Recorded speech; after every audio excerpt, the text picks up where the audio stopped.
এক নম্বর ক্যান্ডিডেট চলে আসুন, বসুন। আপনার নাম কি বলুন? আমার নাম সেঙ্গু কুমার সাকলাদার। কি নাম রে বাবা? বলুন মিস্টার সেঙ্গু, আপনি চাকরি করতে চাইছেন কেন?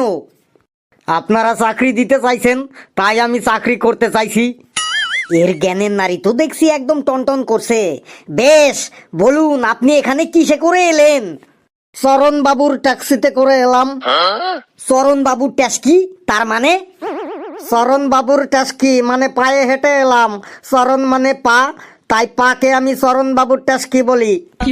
বেশি ফাজলামি করবেন না কিন্তু, যা যা প্রশ্ন করি তার ঠিক ঠিক উত্তর দেবেন। আজ্ঞে স্যার। বলুন তো, আমাদের পৃথিবীতে কত ভাগ জল আছে? স্যার, স্থল ভাগটা বাদ দিয়ে যত ভাগ পড়ে থাকবে তত ভাগই জল আছে।